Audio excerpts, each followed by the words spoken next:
मैं विनोद कुमार के T social science Jawahar Navodaya Vidyalaya Mohali Punjab आज आपके सामने लेकर आए हैं क्लास 8वीं का भूगोल का पाठ संसाधन। तो आज हम सब संसाधन के बारे में डिस्कस करेंगे। पहली बात तो यह है कि संसाधन होता क्या है। संसाधन वो चीज जो हम अपने आसपास देखते हैं, अपने चारों तरफ देखते हैं, हमारे घर में, घर से बाहर जो चीज हम देखते हैं वो सभी संसाधन कहलाते हैं। जैसे मेरे हाथ में पेन है, ये भी एक संसाधन है। ये बोर्ड है, ये भी एक संसाधन है। हवा जिसमें हम सांस लेते हैं वो भी एक संसाधन है। मेटल्स जो जिसकी धातुओं के जिसके गहने बनते हैं, मकान बनाने में काम आते हैं, इलेक्ट्रिक अप्लायंसेज, हर चीज जो हमारे उपयोग की है वो सभी संसाधन कहलाती है। अब बात यह है कि संसाधन कितने प्रकार के होते हैं। संसाधन बेसिकली 3 प्रकार के होते हैं: प्राकृतिक संसाधन, मानव निर्मित संसाधन एंड मानव। सबसे पहले प्राकृतिक संसाधन। प्राकृतिक संसाधन वे संसाधन होते हैं जो प्रकृति ने इंसान को यानी कि हमें उपहार स्वरूप भेंट किए। जैसे कि हवा जिसमें हम सांस लेते हैं, पानी अनेक प्रकार से हमारे काम आता है, धूप, पहाड़, नदियाँ, धरती, सॉइल, हर चीज जो प्रकृति ने दी है, हम नहीं बना सकते, वो सभी प्राकृतिक संसाधन कहलाते हैं। इन संसाधनों को अनेक भागों में बांटा जाता है। सबसे पहले विकास के आधार पर संसाधनों को 2 भागों में बांटते हैं: वास्तविक संसाधन, संभाव्य संसाधन। वास्तविक संसाधन वे संसाधन होते हैं जिनका हम वर्तमान समय में उपयोग कर रहे हैं और उन संसाधनों की हमें वास्तविकता पता है, संख्या पता है कि ये संख्या में कितने हैं, कितने लंबे समय तक हमारे पास रहेंगे, कितने चलेंगे, और उनको हम अभी उपयोग कर रहे हैं। वास्तविक संसाधन है। जैसे हमारे देश में पाया जाने वाला कोयला, लोहा, मैग्नीज व अन्य धातुएं, महाराष्ट्र में पाई जाने वाली काली मिट्टी आदि। दूसरी तरफ है संभाव्य, इसके बिल्कुल उल्टा होता है, विपरीत होता है। वे संसाधन जिनका हम अभी उपयोग नहीं कर रहे हैं और उनकी संख्या हमें नहीं पता है, आने वाले समय में हम उनका उपयोग कर सकते हैं, उनको संभाव्य संसाधन कहते हैं। क्योंकि जो संसाधन हैं उनको उपयोग करने के लिए या उनको निकालने के लिए हमारे पास टेक्नोलॉजी यानी कि प्रौद्योगिकी नहीं है। जैसे उदाहरण के रूप में हम लेते हैं लद्दाख में पाया जाने वाला यूरेनियम। लद्दाख में बहुत अधिक मात्रा में यूरेनियम है, लेकिन अभी हमारे पास उसको निकालने के लिए टेक्नोलॉजी नहीं है। जैसे अटलांटिक महाद्वीप है, उसमें अनेक प्रकार के खनिज पदार्थ हैं, लेकिन वो वहां निकालना संभव नहीं है क्योंकि हमारे पास वो तकनीक यानी प्रौद्योगिकी उपलब्ध नहीं है। तो वैसे संसाधनों को हम संभाव्य संसाधन बोलते हैं, इनकी संभावना है कि वहां मिल सकते हैं। नेक्स्ट है उत्पत्ति के आधार पर संसाधन 2 प्रकार के हैं: जैव और अजैव।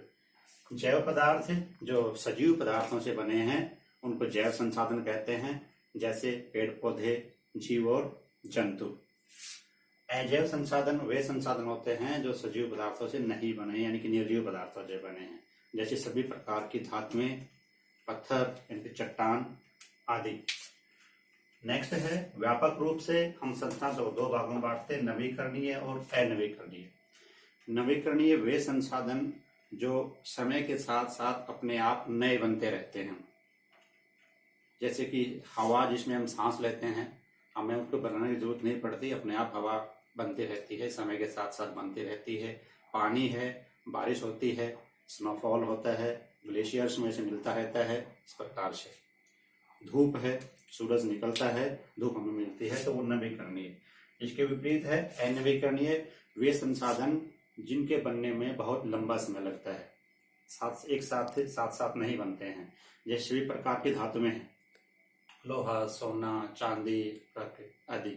खनिज तेल है, मिनरल ऑयल जिसको हम बोलते हैं, पेट्रोल, डीजल, पेट्रोलियम गैस, इनके बनने में हजारों लाखों साल लगते हैं, इसलिए ये अनवीकरणीय संसाधन है। इसके बाद वितरण के आधार पर संसाधन भी 2 प्रकार के हैं: सर्वव्यापक और स्थानिक। सर्वव्यापक वो संसाधन होते हैं जो हर जगह पाए जाते हैं, जैसे हवा, पानी आदि। स्थानिक वो संसाधन होते हैं जो विशेष स्थान पर पाए जाते हैं, हर जगह नहीं पाए जाते। जैसे मिनरल्स का एग्जांपल ले लीजिए, खनिज पदार्थों का, जैसे पंजाब, हरियाणा, उत्तर प्रदेश कोई खास खनिज पदार्थ नहीं पाए जाते। लेकिन हम दूसरे तरफ जाएंगे, बंगाल में कोयला पाया जाता है। उसमें उड़ीसा में लोहा, मैग्नीज, झारखंड में सबसे ज्यादा खनिज पदार्थ हैं। नीचे मध्य प्रदेश, कर्नाटक, महाराष्ट्र, तमिलनाडु में बहुत ज्यादा खनिज पदार्थ पाए जाते हैं।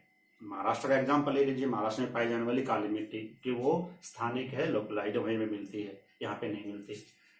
अब बात आती है मानव निर्मित संसाधन। वे संसाधन जो इंसान अपने उपयोग के लिए बनाते हैं, यानी कि मानव निर्मित, मानव ने बनाए। बहुत से जो नेचर ने हमारे को उपहार स्वरूप दिए हैं उनमें भी सुधार करके हम अपने लिए संसाधन बनाते हैं।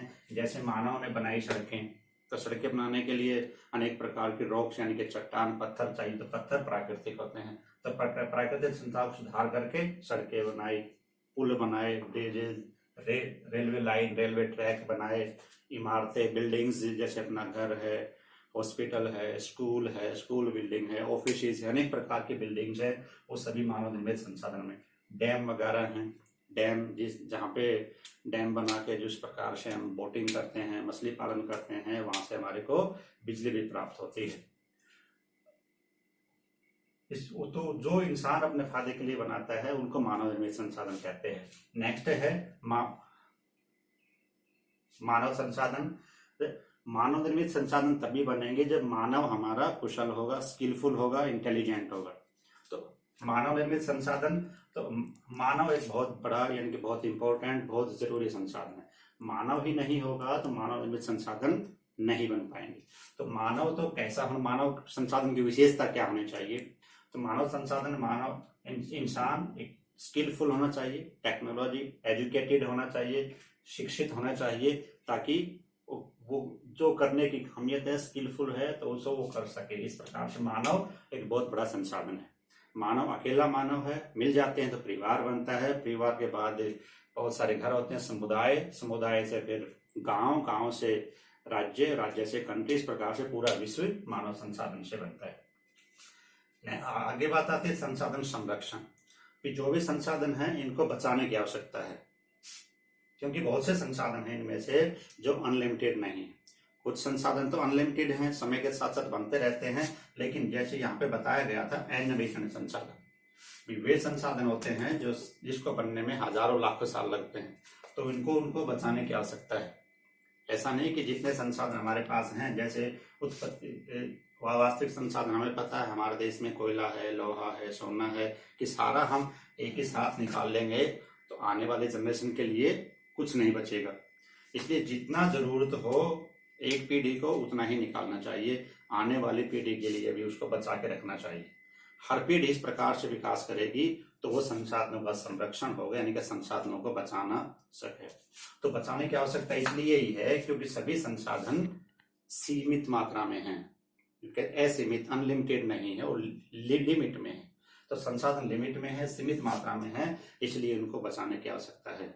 तो प्रत्येक संसाधनों को हम उपयोग करते हैं तो उनको पर्यावरण को ध्यान में रखते हुए उनको उपयोग करना चाहिए, यानी कि पर्यावरण को दूषित नहीं करना चाहिए।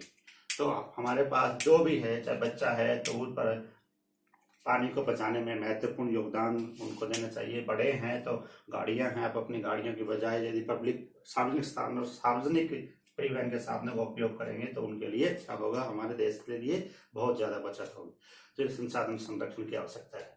तो आज हमने सीखा पाठ 8 भूगोल का संसाधन। इसमें मुख्य रूप से फिर आपको बता देते हैं, संसाधन 3 प्रकार के हैं: प्राकृतिक संसाधन, मानव निर्मित संसाधन और मानव संसाधन।